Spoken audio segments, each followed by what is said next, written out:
So listen, we seem to be living in a miserable world stricken by the pandemic, war, inflation, recession, climate change. The list goes on and on and on. It really does. The hopelessness around the world is leading to a kind of global anxiety. And the question is, how do we deal with it? Here to tell us how to manage and cope with this anxiety is our friend, psychologist Adisa Adzubuke. Welcome back to the show. Thank you for having me. Thank you for having me. All right, so Adisa, the uncertainty in the world is leading to this feeling of impending doom. As a psychologist, what are you seeing happening? Unfortunately, I'm seeing a lot of my clients and colleagues talking about their increased anxiety.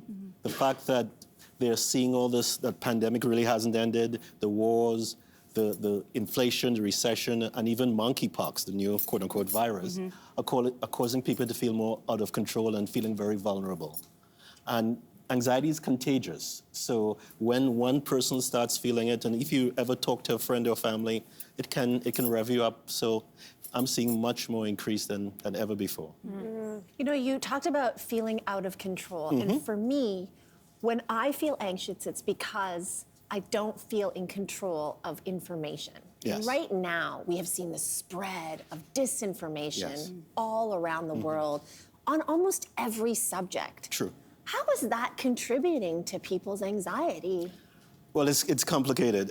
We have a negativity bias. We evolved, our brain evolved to respond to negative experiences like Velcro and positive experiences like Teflon because it helped us survive. So anytime we receive negative experiences, we respond to it. And disinformation is usually negative, conspiratorial, and very contrary. So we are pulled towards it. And when we are pulled towards it, it creates and erodes our confidence in our institutions and in each other. So it really goes deeply and is quite insidious, the disinformation. And maybe that follows with my question because, you know, the way that media covers world events and news, it's like it's speaking to that negative bias we might have in us. And yet I cannot sometimes turn away from the news. It seems like it's breaking news all the time, every day, something new. And yet I know that that's detrimental for my mental health and maybe a lot of people as well. So I also need to be informed for my job. So how do we process that information in a way that maybe doesn't feel like so doomsday every day? I know it's not what you want to hear, Mel, but ideally... Turn it off?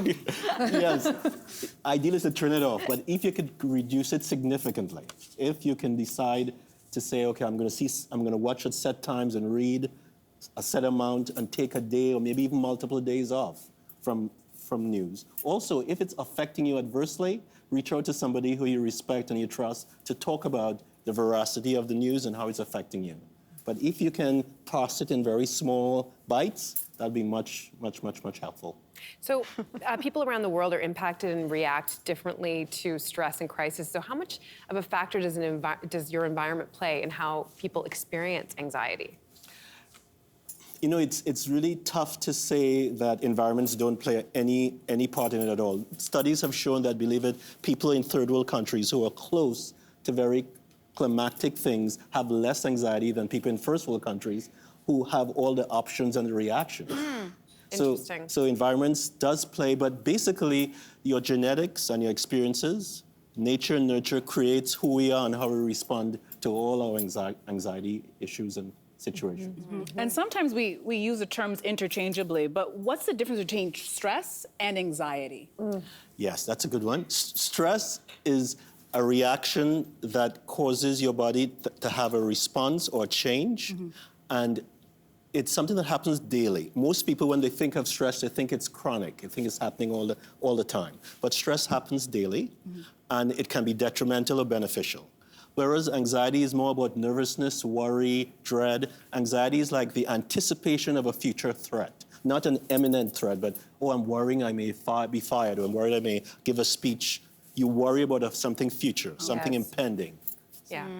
So how can we better understand, like, the triggers that cause anxiety for each of us individually? We need to recognize that our body and our mind is a constant feedback loop.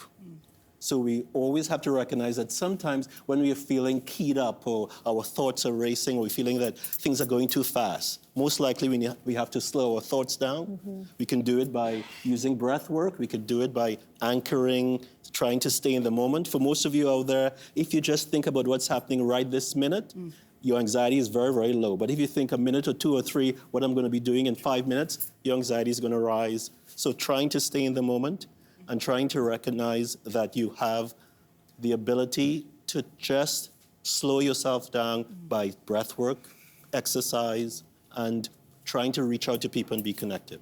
I had to use these techniques just this past weekend because I have anxiety driving on the highway. So I had to use these in the real world. But let's just zoom out again. We're talking about global anxiety. So can we apply the same tools, or are there other tools that we should apply to dealing with that kind of massive when we're looking at the world and feel helpless and stressed out? Well, apart from stepping back from the news, because we are more connected than ever before in our world's history. So what happens in the Ukraine, what happens in Angola affects us. But if we step away from that, that's one way to do it. The other piece is to maybe volunteer or connect, do some sort of activism because you feel you're making a difference. And I often say this, and some people have a hard time with this, is meditation and prayer is something that you do that really helps. And recognize that, be more curious about what's happening to you. What are you feeling?